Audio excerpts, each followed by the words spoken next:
What's up, y'all? Shuffle, and this video is for finding out what you guys are looking for in terms of the Darkest Dungeon 2 content next month. Because as you know, the game drops officially on May 8th, and that's very exciting. They are putting everything they can into the game right now that they can fit, and Flagellant was just announced, so that's really cool. Plus a mini boss with Flagellant. Awesome stuff. Waiting for Echo. I recorded a video this morning, and Echo made a cameo, and people seem to like that. But now he's just rubbing against my desk. Meow, come here. No? Okay. You're distracting me, cat. Gonna get angry comments. Oh my god, your cat, Shuffle. He's... Ah! Okay, fine. Yes! Okay. Alright. So, for the videos... I'm going to tell you what I have, and or at least what I have planned. So let me, I guess, know what you want to see first, as well as, I guess, throw in any other ideas that I might have missed. So stuff I'm, you know, I won't say famous for, but like what people know me for on the YouTubes and this, you know, niche micro celebrity cosm, whatever you want to call it. Is I usually make tutorial videos, so I make a lot of guides. I did that with DD1. I like to make guides and talk about the game, give my opinion, try and give tips, especially for challenging games like Darkest Dungeon. So, as far as that is concerned, my plan is to do some of the stuff that did well on the channel before. So if you ever looked at the top videos I have, they're usually like tier lists or just easily digestible content, you know, stuff that's like 5 beginner mistakes, 1 mistake for each hero, that kind of stuff. And so what I have in terms of that, I think I'm just going to put those out immediately because those tend to do well, so I may as well just do that. But I'm going to have 5 beginner mistakes, the 1 mistake for each hero. I'm going to have a video about... I'm going to save that one. I know people want to see it, but I'm not going to publicly say it because, you know, I don't want to give it away. But another one I'm going to do, I'm probably going to work on it this week, and that is what changed from early access to launch. So we'll, that'll be a fun one. I'm going to have to go through my old footage and find stuff from, you know, like day 1, day 2, week 1, and then go find like each patch or something like that if I really want to be thorough. So we'll see what happens with that. But those are the main, I guess, heavy hitter ones in terms of not guides and stuff that I could think of. I also want to do stuff like all the shrines or all the cutscenes and stuff. So I'm not quite sure which, but you know, we'll cross that bridge when we get there. As far as the guides, so for guides, I will do a new player guide. So I did this for DD1. I made that into 2 parts. I'm going to see if I can make it shorter.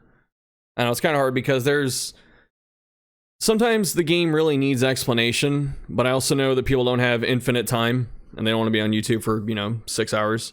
So I got to figure out how to pace that. But I want to do a new player guide. So if there's stuff you want me to cover in a new player guide, let me know. And I'll see what I can fit in there because I'm sure there's stuff you guys know that I didn't see. But let's see. I'm gonna do an Altar of Hope guide. I'm gonna do an updated one for the release version and talk about where to spend candles, how to farm candles, and stuff like that. So we'll do one of those. I'm gonna do a guide to pets on how to use each pet, what they're good for, what teams they're good for. Echo's rubbing the mic. Eckies!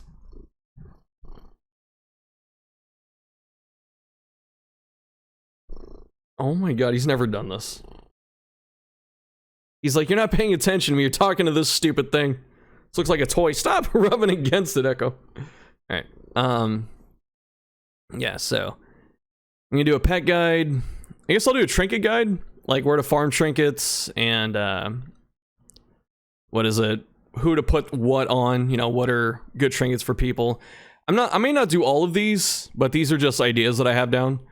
I'm going to do an Infernal guide. So for the Infernal Flame, you know, how to best use it, what teams go with Infernal Flame, you know, because before they disabled it, you know, dots damage over time was worse with Infernal because it increased the enemy's dot resist.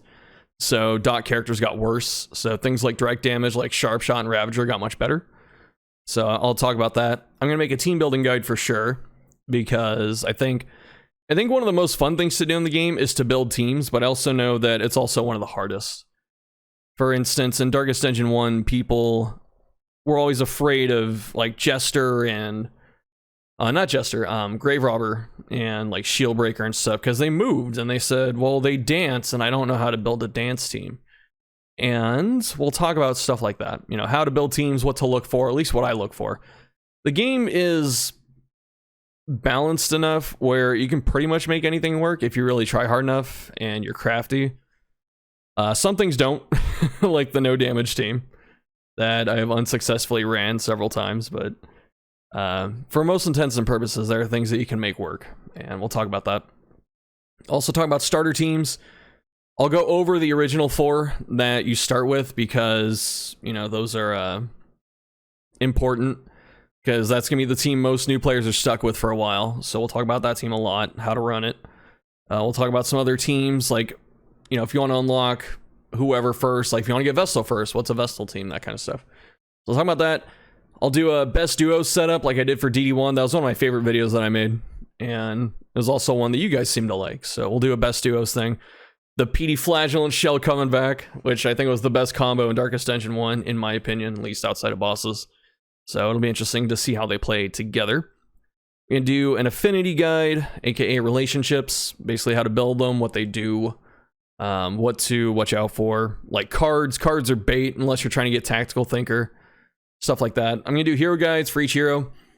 I'm going to try and have as many of these ready by launch or shortly after launch as I can.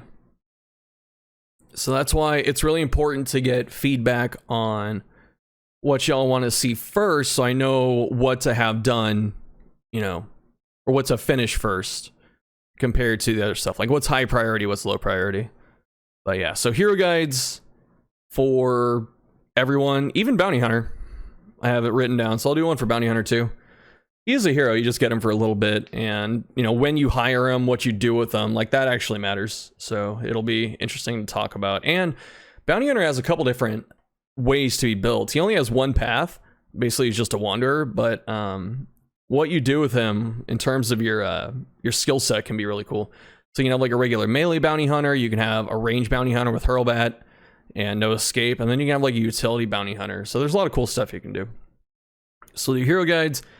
And then for boss guides, I wasn't sure if y'all wanted the boss guides as their own videos, or if I should do like a region / biome guide and include the bosses, sorry, I hit the desk, in there. So let me know what you're thinking about that, because it could be, because I made a Harvest Child guide. I don't remember how well that did, but I really like that guide. I put a lot of effort into it. I feel like the information was good. So it'll be kind of like in that style, if you did see it. And we can extend it to covering the regions, such as like what teams are good for the region, what characters are not good for the region, what items to take. There are little things, like little nuances that people don't pick up on immediately. Like the Fetter is not a good region to do right before the mountain, because you can get your whole team, you know, infected by sepsis. And you get to the mountain and suddenly your whole team gets weak tokens, right? So there's little things that aren't readily apparent that we can talk about. That's really cool.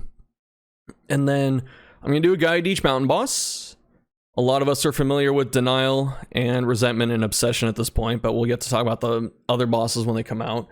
Plus, we don't know if the previous ones are changing. I hope so. I think Resentment's in a good place, but I hope they change Denial and Obsession, so that'd be really nice. And we'll do mini boss guides on Collector and the Flagellant one. I don't want to spoil what it is in case people didn't read the article, but we'll do it on that too.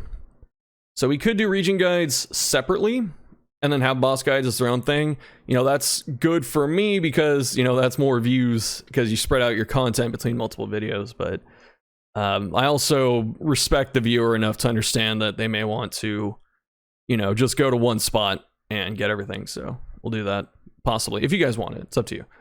But let's see. Then we'll do some discussion videos.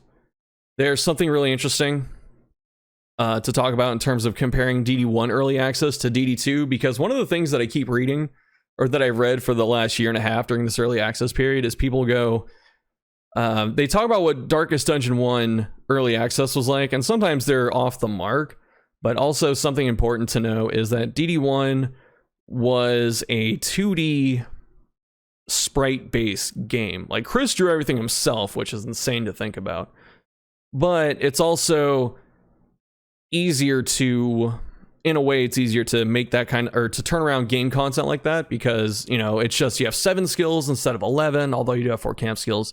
And then you have, you know, one person drawing all your characters and your content and stuff like that, which it is a lot of work for that one person. I'm not going to pretend it's not, but, you know, instead of what they're doing now, which is where they have, you know, the 3D modeling team, the animation team, and then I think Chris paints all the models himself for the enemies and the heroes and stuff like that. So there's more people involved, which is another reason it takes longer besides it being 3D and tougher. So I'd like to compare those, especially when people talk about how DD1 was just, you know, amazing and all this. Not that it wasn't, but, you know, y'all didn't see when there was no heart attacks that can actually kill you. You just hit like 100 stress and afflict or whatever. And watching Man-at-Arms solo dungeons because he could take 0 damage because of how old Prot worked, and then riposte everything for 50, right? You guys, some of you have never seen this, and you try and pretend that DD2 had a better early access, and you're gonna learn today. Well then, I guess. The Iceberg. This is one that's being spearheaded by Thick.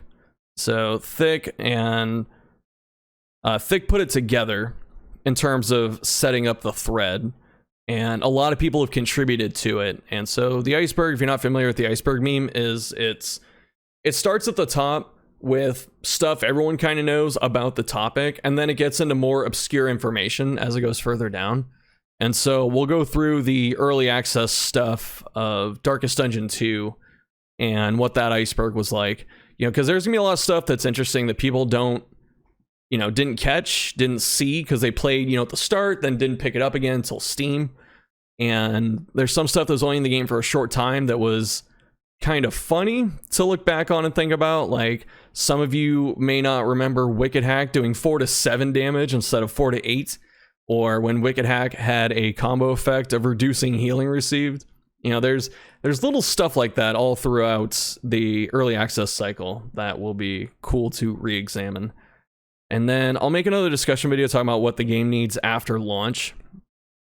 Obviously DLC, but they said they'll do free updates too. So we'll talk about what would be nice to get as a free update. And for people worried about, oh, they're going to milk you for DLC and stuff like that, I mean, for one thing, indie game company needs to make money. But on the other hand, DD1 had a lot of free updates. Like, I think the Shrieker, Volf, Radiant, Antiquarian, Butcher Circus, and I think there was like a couple big patches and stuff like that. Those were all like free updates. So it's not that, you know, they don't give the players stuff for being loyal and participating. It's just, you know, what are we gonna need after the game comes out? Obviously content, but what does that look like? I'm gonna just, what's another discussion video here? I have path synergies. This feels low priority. I'm not sure what I actually, oh, I think I know what I meant by this. Just like what paths work together, how, you know, Berserker with Hellion has bleed chance, and with Yellow Hand Highwayman you have, you know, bleed debuff, like bleed resistance debuff on Open Vein, or on melee skills, I think. So Open Vein can get spammed, and then you have Jester for bleed. So there's a lot of interesting path synergies there that we can talk about. So I think that's why. And then finally, tier lists, because everyone likes tier lists, but which ones do you want to see first? Hero tier list? Thick was joking with me this morning. He said, oh, you're gonna throw out the day one hero tier list? Like, I might, dude. I might. Y'all want to see that? I do. But yeah, so hero tier list, boss tier list, some other stuff like paths, items, skills, trinkets. I got one for hero lore, like who has the most interesting backstory. There's all kinds of other goofy tier lists we can do, like, you know, who likes pineapple on pizza? Probably Flagellant. He likes to suffer, so I'm sure he likes pineapple pizza. But those are the ideas I have immediately.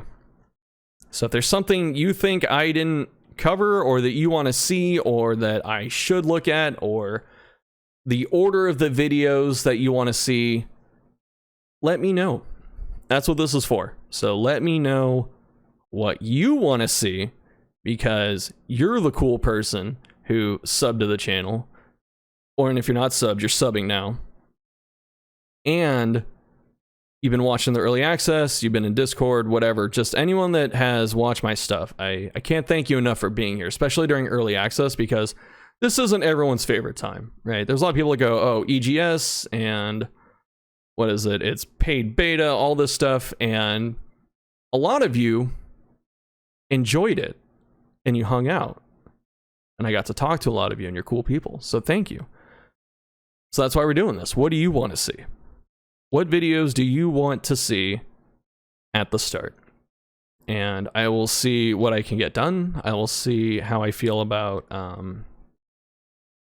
the feedback that I get, like what's feasible, what would match with the schedule, because someone may have like a really good idea and go, you should do this video, and it's like the most amazing video ever, and there's all these other videos that people want to see. So it's like, you know, this one person had this great idea, but then like the masses say they want these 14 other videos. You know, scheduling might be hard at that point, which is why we're talking about it. And there was one more thing, brain don't fail me. Okay, playthroughs. I know a lot of you are concerned about that. So all of the Twitch recordings that I do, all the streams, I'm going to be streaming a lot when the game comes out. Just to give you a heads up. But all of the Twitch streams are going to go to this channel, the main channel. I have a VOD channel that I upload to sometimes, rarely. Which I'll try and get better about that, man. I'm just a bad person, honestly. But yeah, so what is also being worked out right now is Red Hook is taking care of the community, or at least some of us content creators, and they are going to sponsor some content.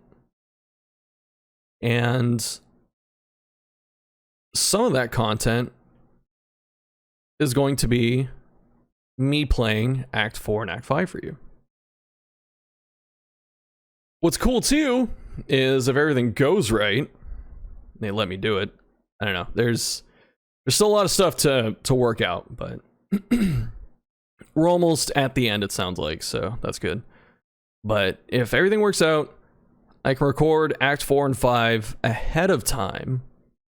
So when May 8th drops, and I'm streaming Act 4 and Act 5, I will already have YouTube videos of Act 4 and Act 5 coming out. So that way, you people who don't like Twitch, or don't use Twitch, or don't have a Twitch account, or whatever, can watch it on YouTube. So it'll be something else, and that'll be pretty cool. And I think the pattern for those videos is going to be releasing them every like hour, or it's probably every hour. So the game will come out, I'll drop Act 4 Part 1, and then maybe Act 4 Part 2, and there's Part 3 if I need to, if there's a Part 3. And then same with 5. So it'll be like the whole day over like 6 hours, 8 hours, something like that. I'll put out all the videos so you can, you know, watch them, keep up. And the other reason I want to space them out like that is because if I dump all of them at one time alongside all the other stuff, like the guides that I want to be dropping that day, or tier lists or whatnot, then channel's going to get a little cluttered. People are going to, you know, not be able to see what they want to see immediately, but you have to click the bell too. I mean, notifications help a lot in that regard. But the other thing too is if I drop the entire act at once, everyone's just going to like watch the boss or whatever, and they're not going to see the other stuff like the story, or, you know, the flagellant shrines if they're in there, like that kind of stuff, you know. So that's why I'm spacing them out. So this way you get to watch it, take a break, get your drink, come back, next video's out, stuff like that. And that's how we're going to be doing it for the day. But part of the reason I'm not streaming that much is because I'm working on this stuff. I'm getting done what I can get done ahead of time. Like, I'm talking to Tatsu about getting thumbnails made, so shouts to her for big helping on that. And yeah, this video is already 20 minutes. It shouldn't be this long. But that's it. That's what we're doing. So thanks for watching. Let me know what you're thinking. Let me know what videos you want to see, etc. And my lighting sucks. I think about it every time I record. My girlfriend's like, your lighting sucks, dude. And I said, I know, but it gets so hot. It's getting hotter. I was sweating today. Alright, goodbye.